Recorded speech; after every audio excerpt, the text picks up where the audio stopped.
What is the new bare minimum for an artist that just posted their song on Spotify? It really comes down to, do you think there's going to be too many wannabe producers? we could see 1 million songs uploaded to Spotify every single day. Why don't you just sing it? You're not actually singing. This directly changed the art. Doechii, I think, is putting on a masterclass right now. Hey, Jeff Nang here, and welcome to the What's Real Music show, where we explore the cutting edge of music and tech. And as always, I'm here with my co-founder, Rohan. But today, we've got an extra special guest in the house. This guy has been making moves behind the scenes in the music industry, working with some of the biggest record labels. But instead of just playing in the background, he's taken everything he's learned and built his own company, shaping the future of entertainment as we know it. Everyone, give it up for Tyler Eilenberg. What's up, Tyler? What's up? Appreciate you guys having me. Very excited for the conversation and excited to get into it. Chop it up. I love it, man. Thank you for being here with us. Where are you calling from today, man? I'm calling from the polar vortex that is the East Village in Manhattan. Nice. Snowing, I guess. At the moment, no, but it's cold enough to where you don't leave the apartment. Yeah, it's definitely snowing here in London. How about you, Rohan? I just escaped from LA. There's unfortunately lots of fires there. So hopefully everyone's safe. Wishing everyone the best there. We'll see how that pans out. So yeah, let's get into it. For the viewers that don't know, Tyler, just give us a quick intro of who you are, what you do, what you've done. Yeah. Well, I am Tyler, and I've been working in the music industry for the last 10 years. Worked at the University of Michigan. I was an economics major out there. Worked for Sony Music for a couple of years. Graduated, made my way west to learn about the touring side of music. So I worked at WME for around 8 months for one of the music partners out there. Shout out David Levine. And quickly learned that I didn't think a booking agent was going to be my future. So I shot some resumes out, ended up landing with the global head of creative at Universal Music. Shout out Dave Rocco. And worked for him at Universal Music Center for 3 years and moved out to New York, where I was the director of creative innovation at Republic Records.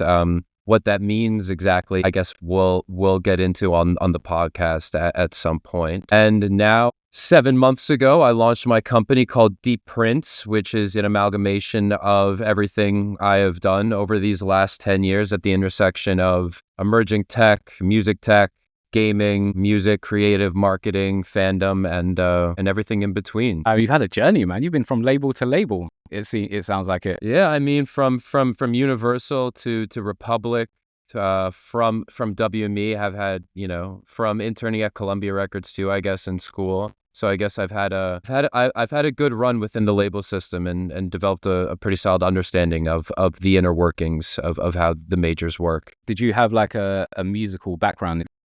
No, actually, not in the slightest. The music industry was kind of always plan A, and there wasn't plan B. I think I wrote my college essay on my dream of becoming the president of a record label. I also wrote my admissions essay to the Ross School of Business on that. That's probably why I didn't get into the Ross School of Business, because it didn't involve investment banking. Funny enough, would later speak at the Ross School of Business about music. Funny how the world works, 9 years later. But no musical background. Although if I could back in time, I would slap, 12-year-old Tyler in the face and tell him to pick up a saxophone, because I just think that is by and far the best instrument. Yes. Oh, not even a question. I was really bad, but I played it. Oh, you played sax? Yeah. You were much cooler than I was. My God. I tried. I've always wanted to play sax, and that's why I'm so glad that we have a saxophone in controller voice now. So we can literally change our voice to a sax. Should we do the rest of this interview in saxophone? Shall we?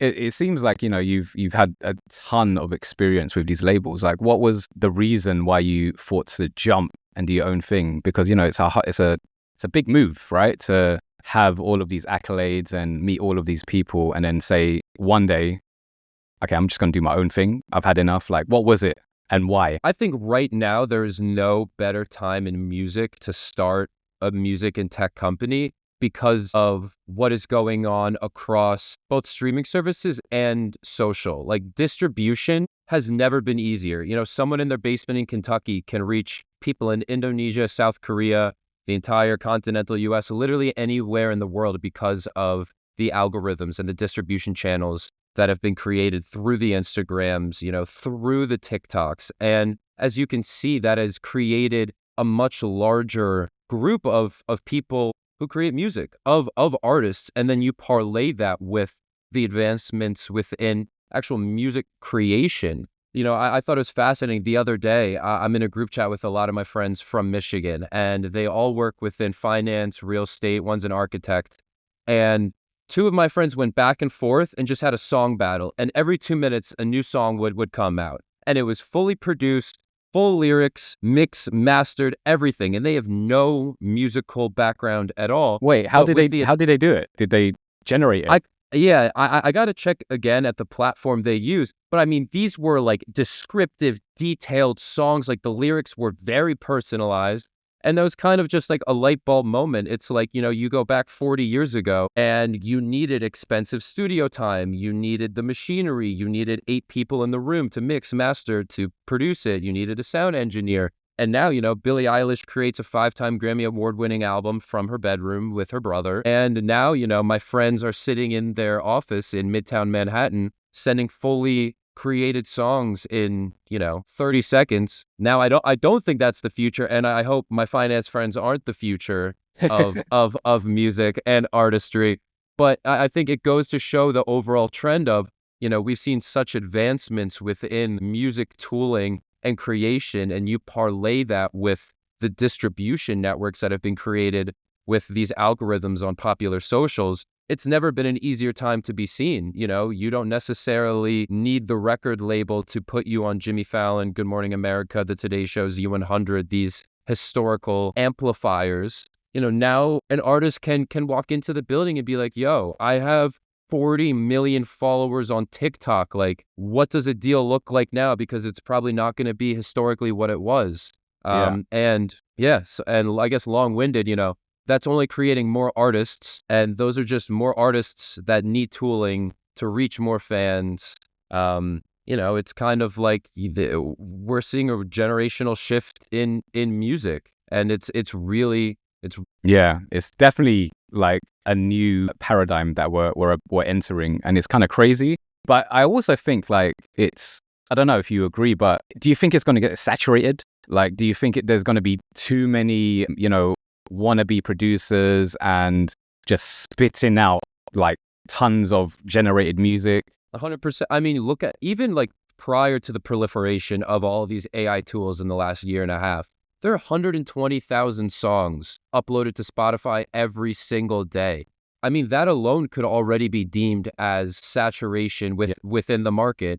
We could see 1 million songs uploaded to Spotify every single day in a year. Like, that could very well be the case. What's stopping that? I'm infatuated with now are these AI-generated TikTok influencers and these new companies that are just pushing out 500 to 1,000 pieces of new content every day with AI-generated influencers, with AI-generated scripts. Like, if they're using that for ad content, like, that will probably be applied to music at some point. So I wouldn't be shocked if we reach 1 million songs every day. And yeah, like we absolutely, we may already be at the point of saturation, but again, that opens the door for new opportunities. I think curators, we're going to put a more emphasis on them than ever before. The pendulum of time always swings. You go back like 15 years, God, I'm aging myself. I guess like 15 years ago, I was in high school, and like I would spend every day on like, this song is sick and hot new hip hop and like Hip Hop DX and all these blog websites. And,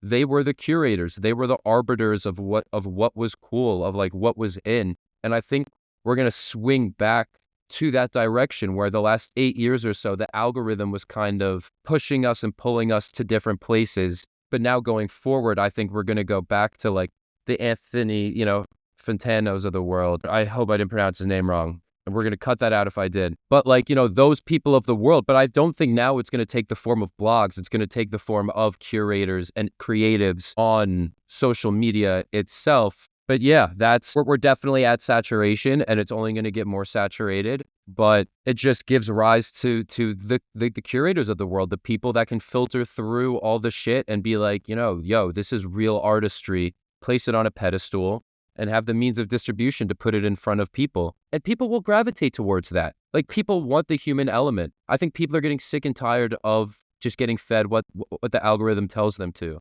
And I think like, social media has played a big role in that, like very recently as well, where there's a lot of artists and musicians like up and coming, and they're just showing their journey, and everyone loves that. And everyone's kind of like following that now rather than high production Instagram posts or TikToks. They love the raw kind of edgy new artists that they've just found, and they feel privileged that they've just found like a new artist on social media.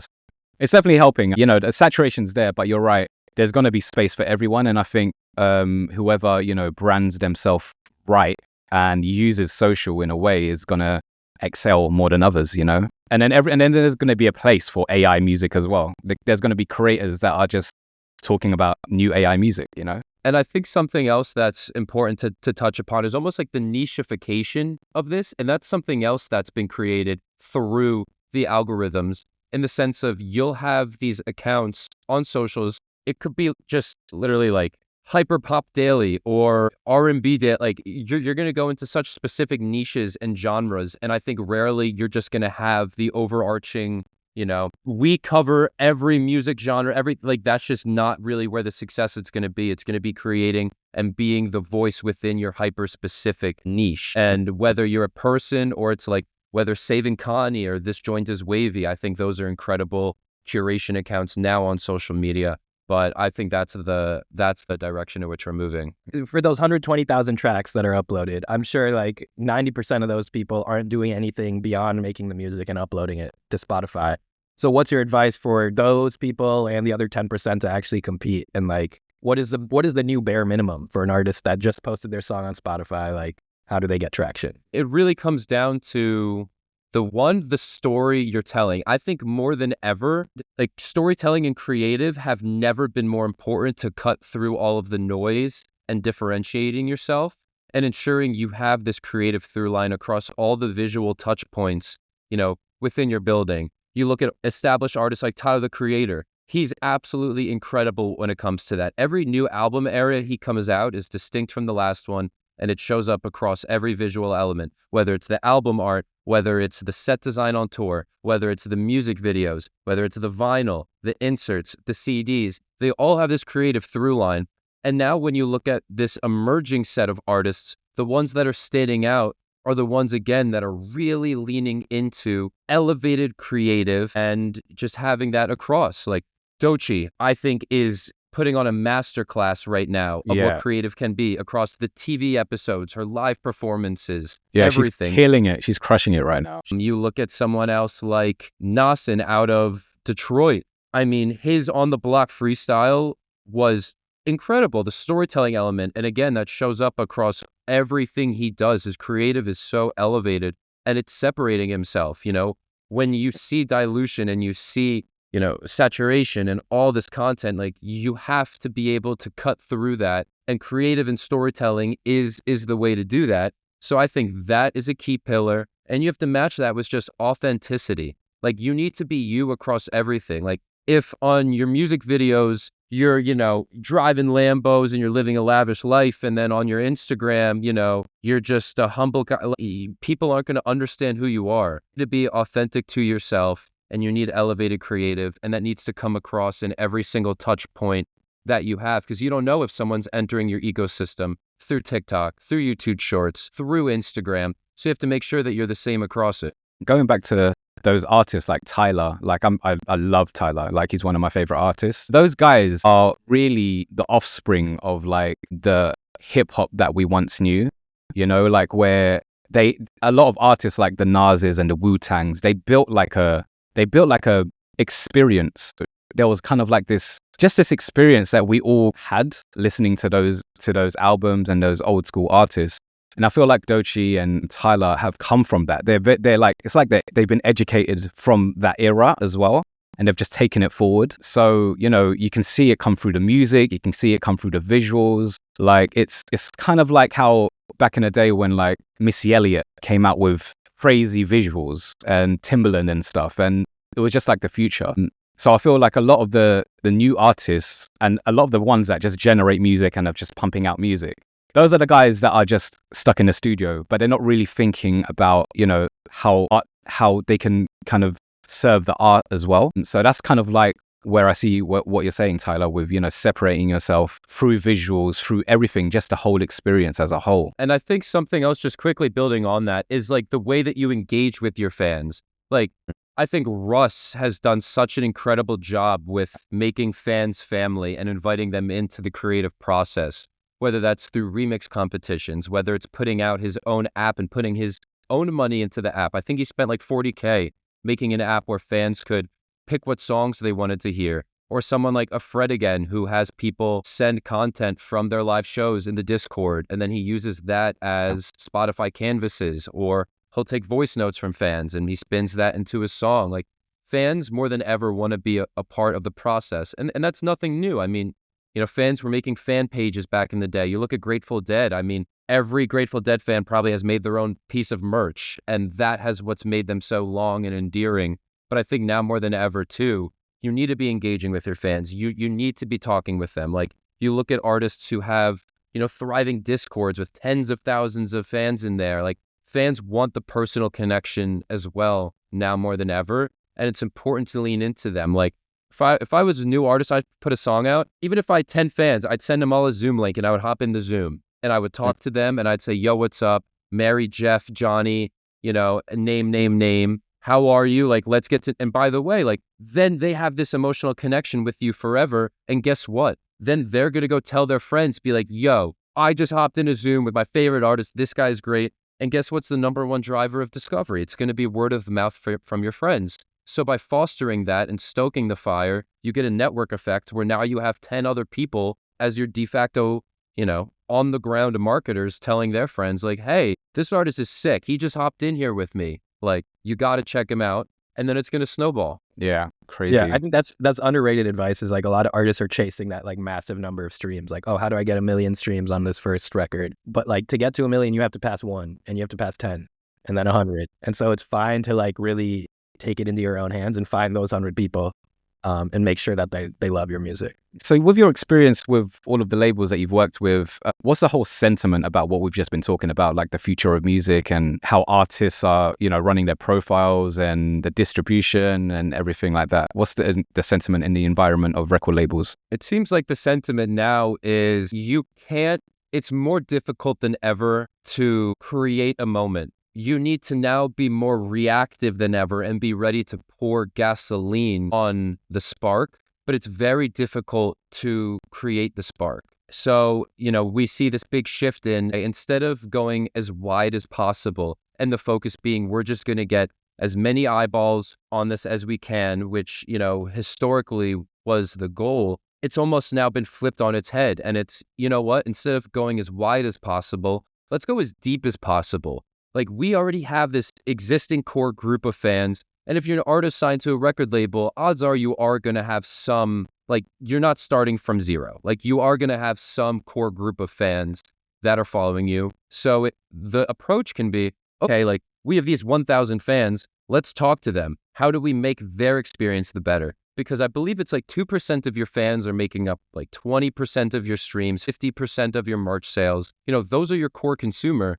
So let's make sure that they have the best overall time. And going back to what we just spoke about, they're your evangelists. They're the ones that love you more than anything. They're the ones that are naturally going to post about your music, that want to let everyone know about you. So it's okay, like, how are we satiating them, stoking that fire? And you see that through, the setup of Discords or more intimate fan events in certain cities around album releases. So I think that's been, the big focus and understanding is, okay, the historic amplifiers that we've used to get eyeballs, i.e. the radio, the TV slots, while still effective and artists still want them, they don't have the effect that they had 25, 10, 30 years ago. We're beholden to algorithms. So we need an always on strategy. It's not just, okay, artist, you're going to show up during album cycle and then go away. We need to make sure you're part of the conversation and in the eyes of the consumer 24/7, 365. And only a select few of established artists,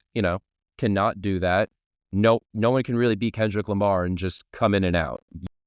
And you have to be omnipresent across all different spaces. Like, you just need to increase your surface area as much as possible at the top of the funnel to bring fans in to, ultimately super fandom. We have a follow-up a follow-up about like our conversation of authenticity and like making sure your brand is authentic to yourself across all touch points. I kind of, the first person I came to mind when you said that was like Marshmello. Like he's anonymous. Nobody really knows who he is, but everyone loves his music. And so what are some ways people who are maybe more shy or like self-conscious can build a musical brand, either as a character or persona or while staying anonymous? And how do they make that still feel authentic and connect with their audience? I think it's going on, continuing the core tenets we spoke about of you can still be authentic even if your face isn't showing.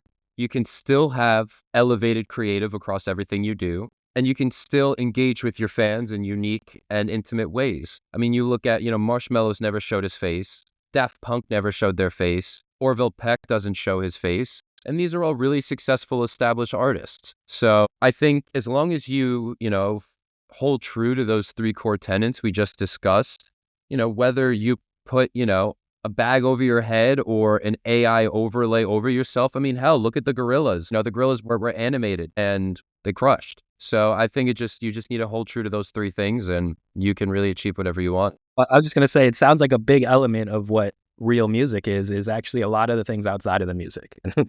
A lot of the experience that you create beyond the music is what makes the music real to people. I think that's very well put. I wanted to get into deep prints. Tell us about deep prints. I feel like what we've just been talking about is incorporated in your newfound company. Well, that's a great question.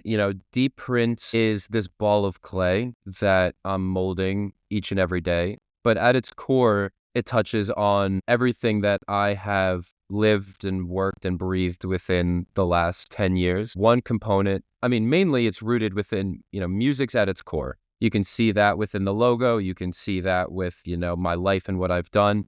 I think music is one of the most unique and special mediums. It transcends national boundaries. It transcends emotions. It brings people together. Few things, if any, can do that. It stands the test of time. We still listen to Beethoven and Bach and Mozart. And, in 200 years, people will still listen to Taylor Swift and The Weeknd and, the incredible artists of today. So first and foremost, it is very much rooted in music. And secondly, one of our core tenets is legacy and working with individuals, artists, brands, gaming companies, tech companies that really want to leave an impact, that they want to leave their imprint on this world. So many things are fleeting and surface level in today. And the core of what we want to work on are, campaigns, brands, individuals that, will be here forever and people will talk about for a long time. So from a music perspective, working with different artists, working with different labels, helping them with creative campaigns, helping them with marketing, currently working on a global marketing campaign for one of the biggest K-pop artists in the world that, you'll see in a couple months, helping them kind of rework super fan frameworks. Like, what is the artist to fan interaction? What does that look like? How do you actually satiate that fandom and make them feel like they're part of the artist process, that they know the artist? I think Hybe does a great job of that, with Weverse. One of their core tenets is we want the fan to feel like they're living and breathing with the artist every day. And it's like, how do you do that at scale? How do you do that for an entire roster of artists for a record label? So, focusing on that and getting artists into gaming. At 29 years old, I never thought I would know as much about Roblox as I do. But you know what? I know a lot about Roblox and, it's fascinating to see the consumer behavior. And in my mind, Roblox is more social than a social media platform. Like, what's more social? You sitting here on your phone by yourself with your individual tailor-made feed through the algorithm that's just for you, or you hop in this, artist Roblox experience with 8 of your friends over voice chat, all wearing digital outfits of the artist. Like, one is so much more social than the other. Gaming almost needs a rebrand because I feel like people think of gaming and they're like, oh, it's the kid by himself in his basement. But it's like, no, like Roblox is the modern mall. Like when I was a teenager, I would go to the mall and hang out with my friends. These kids hop in Roblox. Hell, even when I was a teenager, a fun Friday night would be all my friends and I are at home playing Call of Duty in an Xbox party together. Like, that was hanging out and that was social. And that's only, become more true today because your individualism within these games has increased even more. There's this fascinating study between Parsons and Roblox where think it's like 40% of kids cared more about how their avatar looked than like they did in the real world. Like I can wear the same t-shirt every day in Roblox. If I did that in the real world, I'd smell terrible, and it's, so it's kind of like understanding these shifts in consumer behavior. Like if Roblox was its own economy, like I can't even imagine where it would rank in GDP. Like it has to be top 20 or top 30 in countries. I'm glad you brought up gaming, because this is one thing that I think a lot of artists are sleeping on, is the fact that there are ways to reach your audience through game and in other environments than just like TikTok or Instagram. So what are do you have any examples of either things you've done or campaigns you've seen where an artist was able to just like amplify their audience or engage with them deeper through things like Roblox or Fortnite? Absolutely. I think a great example of that is, Twice Square, which I helped launch at Republic probably like around 2 years ago now. Because historically, within Roblox, it was just concerts. And the approach was almost kind of like, FIFA World Cup soccer stadiums, where you invest all this money, you have this grandiose event, and then you look at like those old soccer stadiums in Brazil, like they're just vines, growing over them and trees, and they're unused. So people would put all this investment, into this space, hundreds of thousands, if not millions of dollars to create this moment. And it was fleeting. They would barely recoup any of the money. They would lose a lot of money. And it came and went. But for Twice, it was a different approach. It was like, okay, you have a presence across all social media. What does it look like to actually create a persistent hangout space for your fans to come in and day out, speak with one another, constantly update it, don't make it stale. It's not one and done, and really invest in it. And, we did just that. And you can see from the results 2 years later that it really resonated with fans. It's the #1 most visited artist experience in Roblox history. It's approaching 100 million visits. They have done 2 meet and greets within there. It's just a testament to one, showing up where your audience is, and, creating something that's engaging and inherently social. The fans really, really reacted well to it. And this is something that's living and breathing. And, if you go in it right now, I bet there's maybe 100 fans playing. It's even grown. It's one of the top 10 across all brands, like not even just, music. Like they have more visits than Chipotle. Like, and I think that speaks to the fervor of K-pop fans and, what they do, but also just, trying new things and experimenting and, understanding the fan consumer behavior. But I also think it's worth noting that not every artist can do that. Like, there is upfront investment involved in that. There is the need for, at least in this case, a development studio to come in, and you need to make updates. And I'd be lying if I said every emerging artist is able to do that. Simply not the case. But at the same time, it's like not every artist can play Madison Square Garden. Not every artist can play Staples Center. You need to grow and get to that point. But what you can do is this. One, hit up your fans. When I was at Republic, I won't say the artist's name, but there was a fan who was like, yo, I absolutely love you. Look at this. And he built out an incredibly detailed world within Fortnite for the artist. Or even, an example, if you go on Roblox and you search Nicki Minaj, there is a fan-made Nicki Minaj world that is the equivalent of, like, in my mind, like a 6-figure plus development from a pro developer.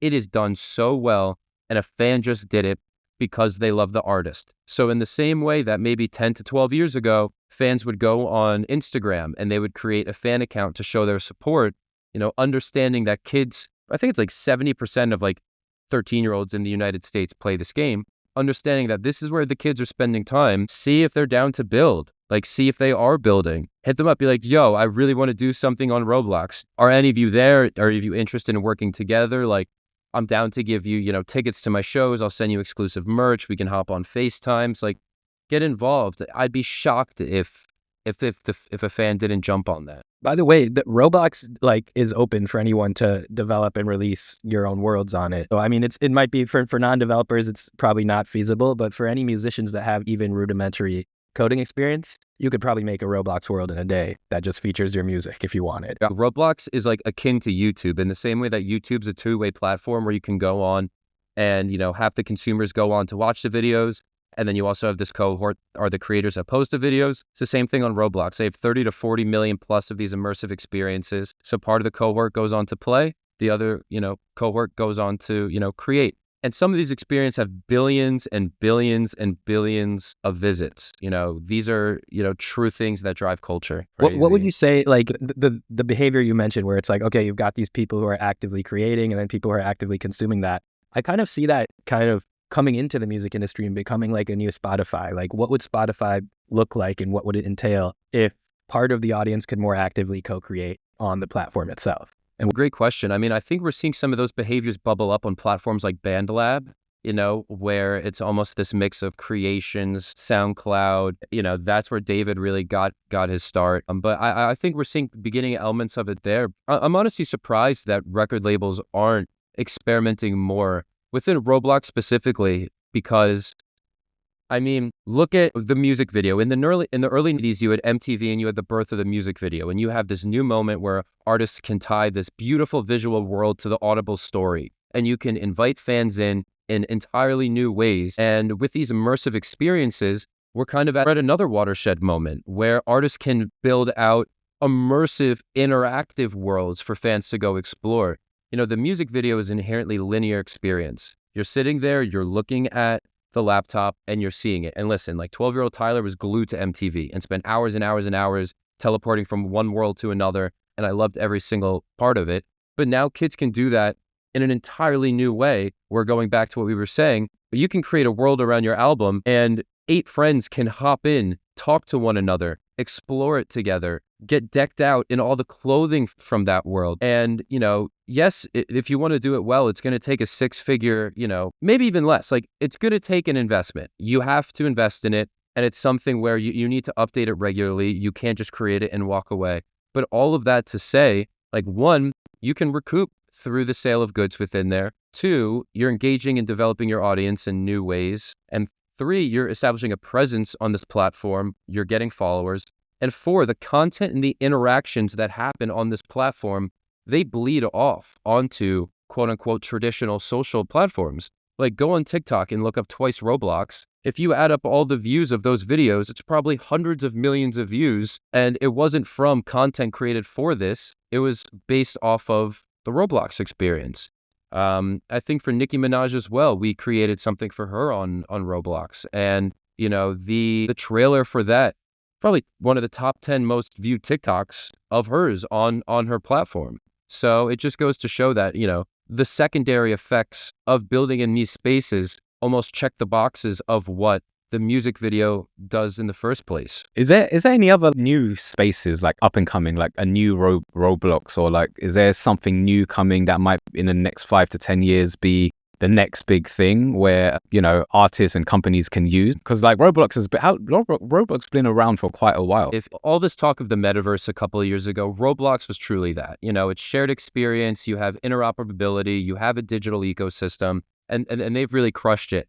I do think, though, that, Epic Games is a player to watch within this space. They're moving Fortnite to be a platform similar to Roblox where, you can see it. It's no longer just Battle Royale. You have the investment from Disney. You have the Lego worlds. You have their creator fund. They're also really leaning into, okay, we want people creating experiences as well. And sure, the Battle Royale will be the core and we'll always have this game mode, but let's build out other experiences as well. And I think if you look, 2, 3, 4, 5 years down the line, that's the vision that they're going to work towards. Unreal Engine in and of itself is one of the most incredible pieces of technology. And with the integration of AI, the ability to create worlds is only going to get easier and easier and easier. In the same way, you look at coding. I think like the profound effects that AI is having on coding, like I think you will have large language models where it's like, okay, create me a beautiful, expansive field with these trees. I don't like that tree. Let's like swipe through. Like, it's going to be like in the same way you go 15 years ago, it was probably really tough to make a website. Now you can just literally type in and be like, I want the website to look like this in a sense. And like, boom, it's been created. I think we'll get to a point where it's much easier to create these worlds that fans are living within on these platforms. Yeah. Going back to the AI, is there any AI tools that you guys use? One, like I live on the Perplexity Claudes and like Chat GPTs. And I know, obviously they're dealing with their legal issues with the music industry right now, I guess specifically Anthropic here. Right now I'm putting together a deck for a client Perplexity has been my best friend throughout all of this, through the real-time searching, being able to scour the internet, giving me references for it all so I can cross-reference them. I mean, it's cut what I do damn near in half in that one instance, even from, creative writing within, the decks that I make or within these presentations. It's like, sure, I have to come up with the foundational elements, but for them to be refined, or the other night, it was like 11:30 p.m. and my brain was damn near running on empty. And I had to, come up with an opening paragraph, and it needed to draw people in, and it set the tone and be creative. And I wrote 4 sentences at a 5th grade level, and I threw it into Claude, and it spit out a masterpiece. And, it was incredible. Even just this morning, I was looking at a company called arcads.ai. And it's just going back to the conversation of where you can just pump out 1 million pieces of content through AI generated avatars. And that's how you can bring people in top of funnel. What does that look like when that's applied to music? What happens when I can create 100,000 curators within music? What happens when, I'm bumping out 500 ads that says like, yo, have you heard the hardest new hip hop song? And it points to it, these are new ways of distribution and reaching people from an awareness standpoint, because the way that these algorithms are now shifting, like you look at, I think Gary Vee touched upon this, where it's like he posted one video and another video. First video had like 3 million, the next video had like 200,000. Your folks may not see all your videos. So it's kind of like a spray and pray model now. And it's like getting the most amount of content out there as possible and the most amount of high quality content. And the way to do that's through AI. So all that to say, like, I'm enamored by everything within the space. I just downloaded Google's latest report on AI agents, between that and Jensen Huang, nonstop heralding this as the next, iteration and use case, calling it $1 trillion industry for AI. Like, how can this be applied within music? And I would love to be the one to figure that out and implementing that within label ecosystems, within artist ecosystems. What are some of your ideas with agents? How do you see AI agents playing a role for artists? Like, what are some ideas that you have? Yes, we will save that for the next one because I need to do a lot more research into that space. But I mean, hell, what if you have an agent that can, like, my booking AI agent that's negotiating with the agent of like a venue. Like, I think there are so many different ways that like this can come about. But I also am keenly aware that, I know what I don't know, and I don't know very deep levels of this yet. So I don't want to speak on a topic that I'm not very fluent in. But once I'm done reading these reports and deep diving into the space, we can have an exciting V2 of this conversation once I have more concrete ideas around it. Even like when, I just joined Controller Voice and the voice swapping stuff, like I was just super excited. And I'm a music producer, and, using some of the AI tools has just blown me away. But also in the beginning, we tend to kind of veer away from it because we feel that it's fake. There's a lot of kind of premise behind it, but now I'm really embracing it and really finding tools that are just helping the flow and the process. Is it like that in labels? Are labels kind of veering away from AI, or are they embracing it? I think it's both. Technology pushes creativity forward. Go back 15 years, auto-tune was blasphemous. If you would have said that, hey, you can overlay this on your vocals and you sound like a different person, the pure art, like people that loved pure artistry would be like, oh my God, like how could you do that? You're just diluting, the vocalists of the world. And guess what? Playboi Carti's probably the hottest, hip hop artist for the younger generation and leverages it. So it's like in the beginning, there's going to be apprehension because it's something new. But, over time, I do think this is going to push creativity forward, and, it'll become more normalized. But I think the auto-tune comparison is just a great one here because it was technology that changed artistry. And like you're talking about using like from like a flow perspective, like this like directly changed the art. Like this was, we were changing people's voices. And, fast forward, some of the biggest artists in the world, whether you from Travis Scott to Playboi Carti to Kanye West, use it. And it's like by no means like a knock, like, hell yeah, use it, change your voice. Like, let's hear something new. Let's see how you can mold and wield this technology. So I think like, yes, there is apprehension, but there will also be people who adopt it and find sick new ways to incorporate it. And I think the consumer will, at least there will be a subset of consumers that will love it, just as we see now. Yeah, I remember when people thought auto-tune was like a passing fad. They were like, oh, T-Pain's already done it. Like, there's no room for another auto-tune rapper. And it's like every rapper in the top 100 now is just auto-tune. Literally. Exactly. Yeah. Honestly, one of the top comments we get when we demo like when I demo my AI voice, one of the top comments or most common comments I get is like, why don't you just sing it? Like, you're not actually singing. This isn't real singing. And like, yeah, I didn't sing it, but it's my voice and I wanted to say this in this way. So what's the difference? And I think that's like, I kind of see a lot of parallels with autotune where this might become something just like so commonplace. People don't really think about it in that way. Yeah. I'm totally with you on that side. Going back to Deep Prints, can anyone join or contact you? Like, how does it work, and what is the process? So Deep Prints really has two main arms as of now, a third coming in the future. The first of which is this strategic consulting firm that I've built out. I have a few people under me as of now for design and community management. But the main people, these are record labels and artists. If you need help with, getting within the gaming world, creative marketing strategy, how do you set up, a modern fan CRM system? Like, for example, like you should know, like, hey, Tyler, Rohan, and Jeff, these are your top 3 most streamed fans every month. So next month, we saw Rohan dropped off by 20%. Why is that? We should message him something to see if we can get him up to his normal consumption rates, and like that doesn't really exist right now. And there's some incredible companies building these CRM tools, and all of which, I'm very close with the founders of them. So I'm very good at setting up a framework within that space. Whether, you're a gaming company and you want help with your music strategy, both from, integrating product within your game.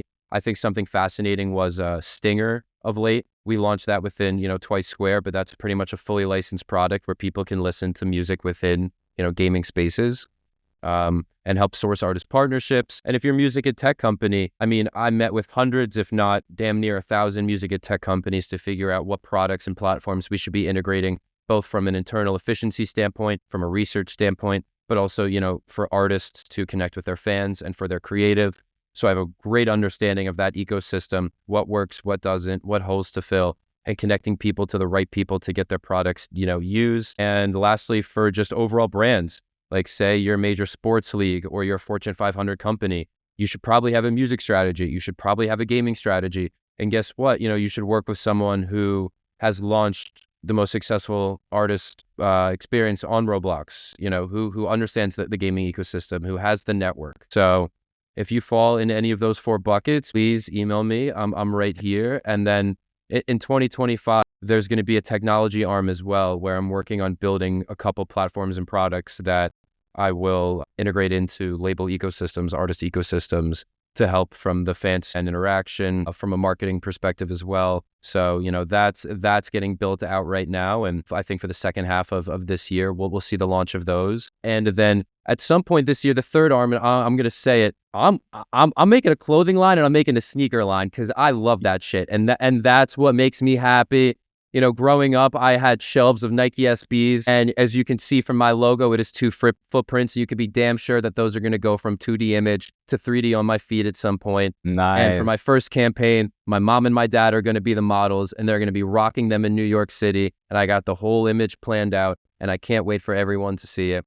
Oh, that's going to be dope. Bro, I'm a sneakerhead too. And like now we have things like, generative apps like Midjourney and stuff. It's so easy to just bring out your ideas and make them come to life in just a prompt, Exactly. I got my sneaker making classes in Williamsburg. I'm locked in. So keep your eye out. Q4 or Q3, you'll see the first Deep Print sneaker, hoodie, velour sweats.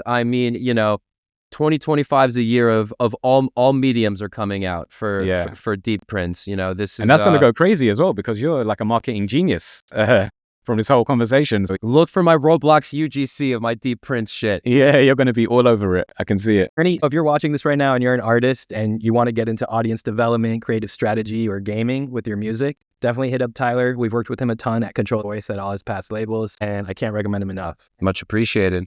Well, it was a pleasure. Thank you both. I had a great time. This was this is my first podcast, so I enjoyed it. Honored, and huge fan of Control. Likewise, and what you've built out. Ron and I have been talking for damn near over a year and a half, and I've learned so much about the AI space, and the most important thing is they're doing it ethically, which is by and far the most important thing here. So, kudos to you. Kudos to what you're building. Jeff, this was such a pleasure. I'm really excited to see where you guys go from here. And, I know our paths are going to continue to cross. So, yeah, we're looking forward to having you on the podcast again, maybe a year from now. Catch up. Yeah, I want some of them sneakers. That's what I'm excited about. We'll be in touch. Don't worry. I'll have my AI agent reach out in 2 months. All right, guys. Well, that was Tyler Eilenberg. Thank you for joining us. And this has been the What's Real Music Show. And please join us and subscribe to our channel. We'll leave the descriptions below to Deep Prints. And if you're not using Controller Voice right now, I'll leave a link in the description below so you can try out Controller Voice, so you can swap your voice to any instrument or build your own choir. And if you like videos like this, then you might like a video like this where I show you how to sing your favorite pop song in your AI voice.